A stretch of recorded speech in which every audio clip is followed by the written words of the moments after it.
Amigos, muy buenas tardes. Cerca de la medianoche, el candidato presidencial, Yacu Pérez, terminó de entregar la información que fue solicitada por un juez del Tribunal Contencioso Electoral para completar el recurso subjetivo contencioso electoral. Esperan que den paso al recuento de más de 24.000 actas. ¿Por qué nos han robado nuestra decisión?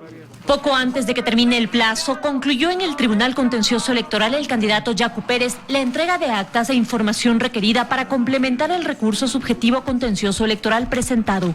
Junto con sus simpatizantes, exigen la apertura de urnas. Ayer ingresamos a las 8:30 de la noche, pero hasta foliar se demoró y recién a las 11:45 se pudo ingresarlo la documentación, y este rato ya prácticamente a las primeras horas de la mañana estamos saliendo presentando un escrito aclarando y completando algunos documentos que faltaban. Y aunque inicialmente tuvieron problemas con las carpetas entregadas. Por provincias, están numeradas por provincias, es que es de Chimborazo porque los anexos deben ser en su integralidad numerados, es decir, si empezó en el 1, acaba en el 10.000. No puede ser esta carpeta del 1 al 100 y esta del 1 al 80 y la otra del 1 al 300. Lo resolvieron y dejaron toda la documentación. Entregar más de 26.000 actas que constan en el recurso subjetivo contencioso electoral, en donde justificamos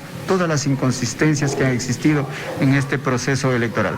A las 20.050 actas que reproducimos como prueba y que presentamos en el Consejo Nacional Electoral, hoy hemos presentado 4.412 actas más. También el Consejo Nacional Electoral, con resguardo policial y militar, envió hasta el Tribunal Contencioso Electoral las cajas con toda la información.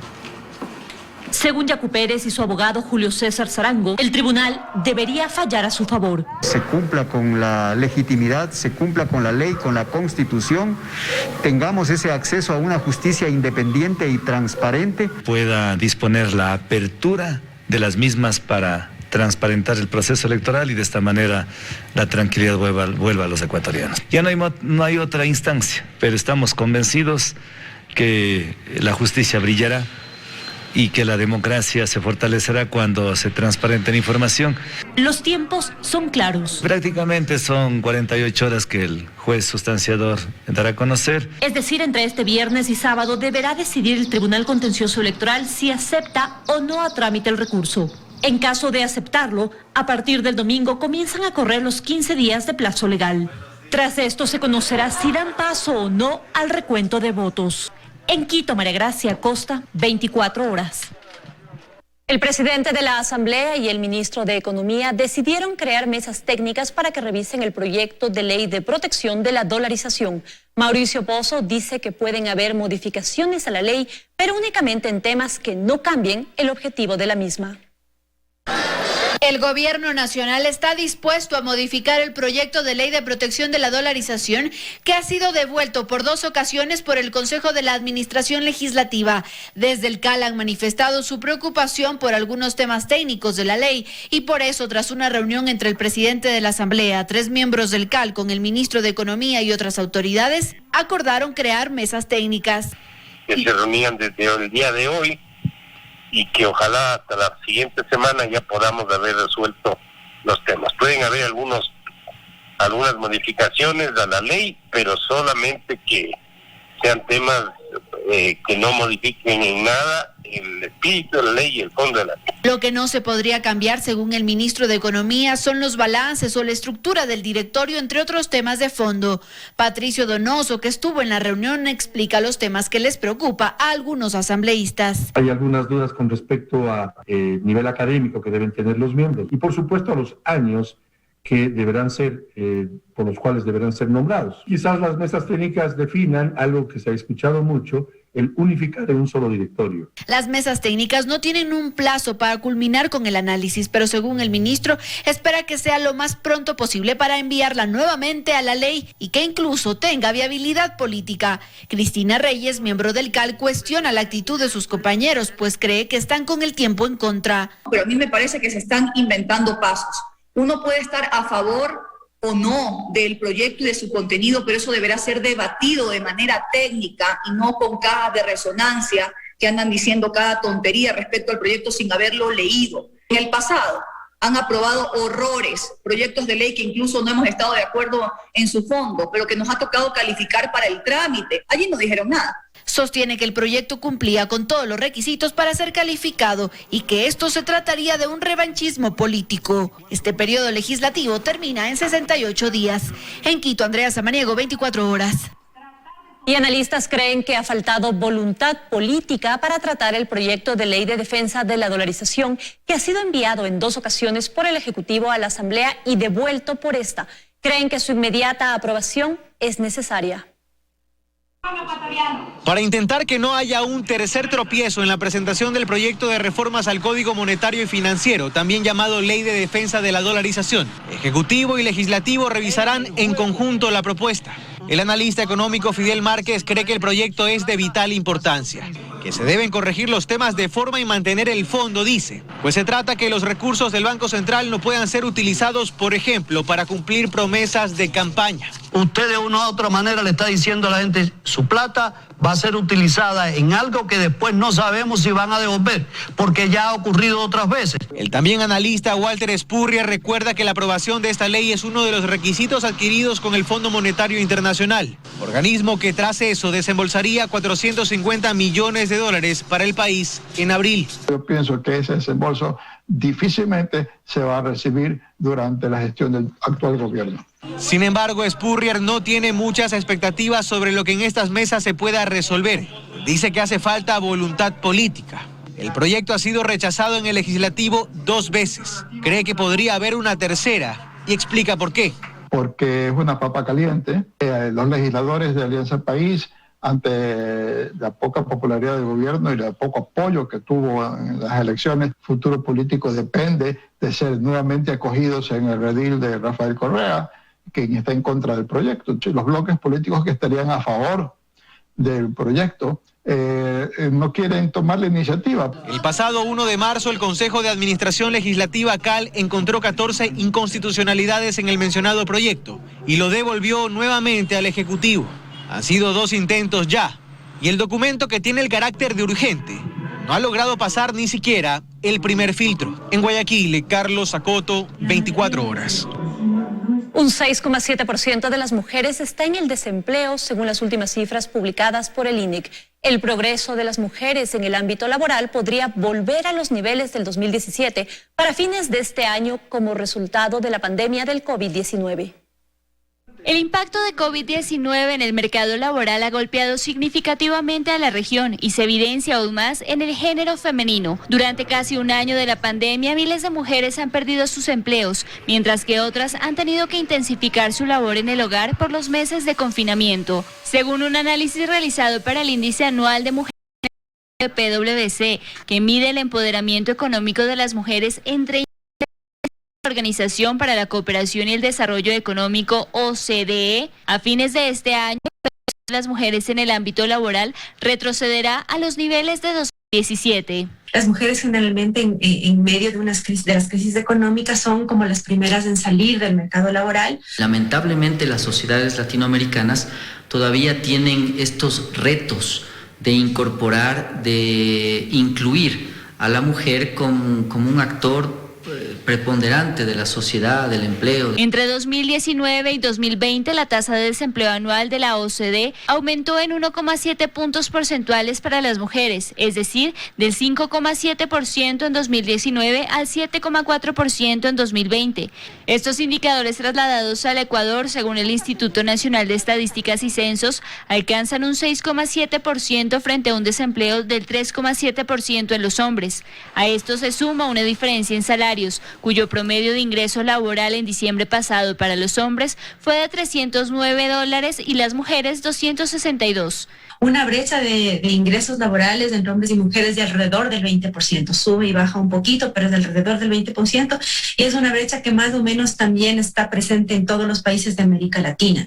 A esto se añade un incremento de las responsabilidades de las mujeres al interior de los hogares. Antes del COVID-19, según el estudio, las mujeres pasaban en promedio 6 horas más que los hombres al cuidado de los niños. En 2020 su rol se ha incrementado y ahora dedican 7,7 horas más a la semana que los hombres, un promedio de 31,5 horas a la semana. En Quito, Daniela Valencia, 24. Estamos de regreso con más noticias. El Ministerio de Salud respondió a los municipios que para comprar vacunas contra el COVID-19 deben cumplirse requisitos nacionales e internacionales. Nos contactamos a esta hora con Joana Ramos para que nos cuente más detalles. Hola, Joana.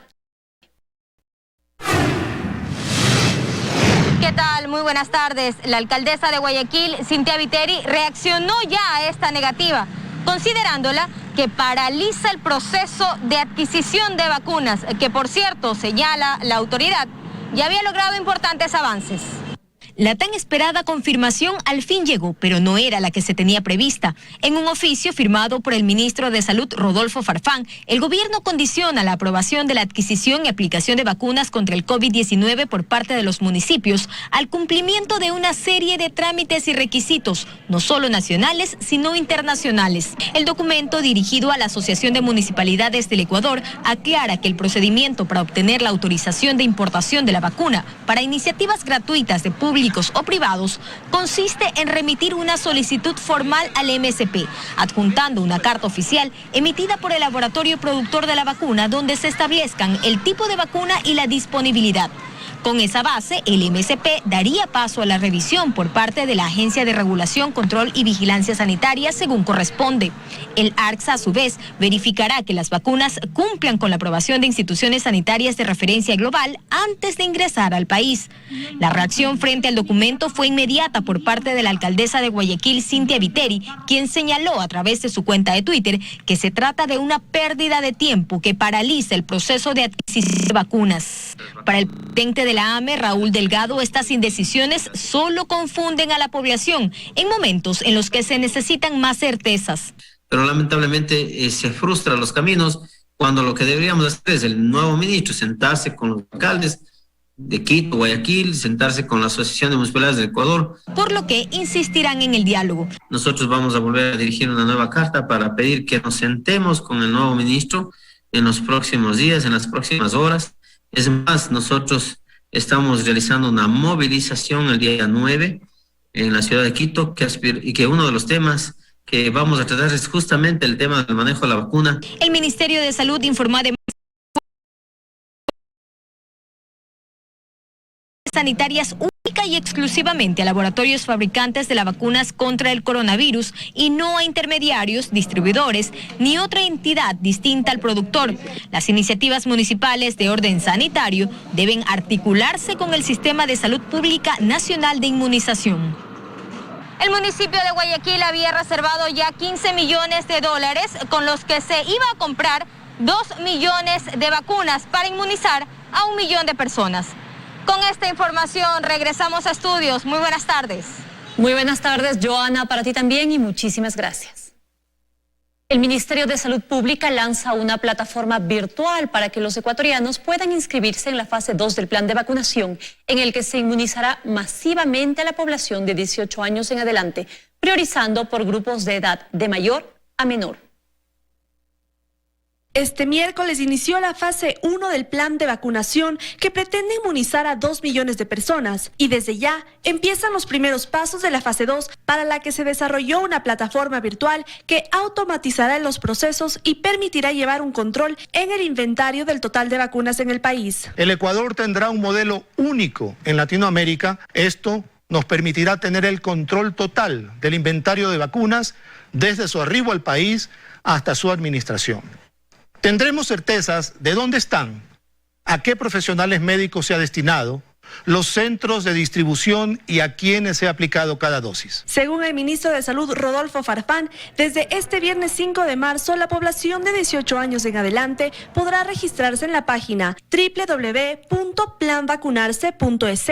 A través de esta plataforma Se asignarán fecha y lugar de vacunación de cada persona cuando arranque la fase 2 o vacunación masiva. Tras la aplicación de la vacuna, el ministerio proveerá un código QR a cada persona que sea inoculada para registrarlo mediante un certificado electrónico de vacunación. Farfán resaltó que la vacuna será gratuita y que el ministerio cuenta con un total de 8.000 brigadistas calificados y certificados que incluyen profesionales y técnicos de atención primaria de la salud. Asimismo, habrá un total de 10.000 centros de vacunación con transporte y cadena de frío adecuados. Según datos del Ministerio de Salud, con corte de este 4 de marzo, ya se ha aplicado la primera dosis a 53.088 personas. En Quito, Natalie Jiménez, 24 horas. El alcalde de Balsas, en la provincia de El Oro, ha pedido que se declare en emergencia al cantón tras las afectaciones que generaron las inundaciones registradas este jueves. Las alertas comenzaron cerca de las 5 de la tarde del jueves. Las intensas lluvias de la época invernal en Balsas, provincia del Oro, desbordaron el río y con ello llegaron las inundaciones y afectaciones estructurales, pues el agua y el lodo avanzaban rápidamente. Terrible porque de acá yo estaba viendo que subía el agua, cuando acordamos se entró de una sola. A medida que pasaban las horas, la lluvia no cesaba, las casas seguían colapsando, los ciudadanos trataban de salvar los pocos enseres que podían. Poder salvar lo que se pueda. Miembros del Cuerpo de Bomberos y del Servicio Nacional de Gestión de Riesgos y Emergencia atendieron esta novedad. La mañana de este viernes aún se podían observar las afectaciones que dejó el desastre natural. El COE cantonal de Balsas se reunió por la mañana para evaluar la situación y se ha pedido que se declare a Balsas en emergencia. Se han activado algunas mesas técnicas las cuales van a evaluar durante todo el día los daños que hay realmente en todos los sectores. Hay el pedido de declarar en emergencia al cantón Balsas. También estamos colapsados con el alcantarillado sanitario. Hasta la mañana de este viernes se registraron 12 viviendas afectadas y una destruida, 16 familias damnificadas, 30% del servicio eléctrico afectado, al igual que el 100% del servicio de agua potable. El alcalde y el gobernador del Oro hicieron un recorrido por las zonas con daños. Estarían llegando ayudas técnicas. Ventajosamente no hay personas albergadas en ningún sitio de acogida temporal habilitado, sino están donde familias o vecinos acogientes que los han recibido por las circunstancias del día de ayer. Sin embargo, vamos a estar pendientes de cómo se va resolviendo el temporal en esta semana. A las 4 de la tarde de este viernes se volverá a reunir el COE cantonal para actualizar las cifras de daños y determinar acciones. La amenaza de que vuelva a llover está latente. Luis Alfredo Zúñiga, 24 horas. Dictaron prisión preventiva a otro de los presuntos implicados en el asesinato del presentador Efraín Ruales, alias Ñorqui. Fue trasladado hacia la cárcel El Inca en Quito. Valery Villalba informa. Bajo un fuerte resguardo policial fue trasladado en las primeras horas de esta mañana de viernes alias Ñorqui. Alias Ñorqui es uno de los presuntos implicados en el asesinato del presentador Efraín Ruales. Fue trasladado hacia la cárcel del Inca en Quito como parte de la manera de resguardar su integridad, esto después de la audiencia que se llevó a cabo en horas de la madrugada, en donde el juez dictaminó para él 90 días de prisión preventiva. Hasta la fecha hay 3 personas detenidas implicadas en este caso. Hablamos de alias Casquete, quien se encuentra en la cárcel 4 de Quito, también de alias Alvarito, quien fue detenido en días pasados en la provincia de Esmeraldas, y ahora alias Ñorqui, que fue detenido en Daule. Sí, nos ha aportado cierta información en torno a su versión y por eso es el traslado a la ciudad de Quito. También de lo que se conoce de los trabajos que está llevando a cabo la Fiscalía, están citados varios familiares del presentador en la próxima semana para que rindan también las diferentes versiones, y de esta manera continúan las diligencias en torno a lo que fue este crimen para poder llegar a los autores intelectuales. Más noticias, las transferencias electrónicas por pagos interbancarios se han incrementado en un 35% en el país en medio de la emergencia sanitaria. Sin embargo, el uso de las tarjetas de crédito se ha reducido considerablemente, según lo refleja un estudio realizado por el Banco Central. Un año atípico que ha puesto retos en ámbitos laborales, sociales, económicos y personales. También ha generado un cambio en la forma en la que realizan sus pagos los ecuatorianos. Un análisis realizado por el Banco Central del Ecuador refleja que durante estos meses de pandemia, la ciudadanía ha confiado más en las transacciones electrónicas. Entre mayo y septiembre de 2020, el número de transferencias electrónicas por pagos interbancarios se incrementó en un 35%. Es un crecimiento muy significativo. Yo lo veo como una noticia positiva dentro de las malas noticias de la pandemia. Sin embargo, el uso de tarjetas de crédito se redujo en un 26,6%. En época de prepandemia, el consumo mensual era de alrededor 1.159 millones con 17 millones de transacciones. En el periodo de pandemia, dicho promedio se redujo a 850 millones y 12 millones de transacciones. El uso de tarjetas de débito se recuperó progresivamente, superando el promedio habitual entre mayo y agosto en un 32%. En medio de una crisis, están cuidando mucho más su flujo, ¿no es cierto?, de crédito, están cuidando mucho más el tema del uso de la tarjeta y están también destinando al ahorro lo que puede. A pesar del aumento de uso de medios electrónicos, la demanda de efectivo entre mayo y junio de 2020 se incrementó en 1.600 millones respecto al periodo similar del 2019. El Banco Central importó alrededor de 3 veces más dólares de Estados Unidos de lo habitual. Eso se podría explicar con un bajo porcentaje de población bancarizada, pues tan solo el 51% de la población dispone de cuenta bancaria. Y aquellos que tienen acceso a una cuenta bancaria no la utilizan en forma adecuada todavía o no tienen acceso a todos los servicios. El dinero en efectivo representa en promedio el 7% del PIB en los países en desarrollo. En el caso de Ecuador representa el 16%. En Quito, Daniela Valencia, 24 horas.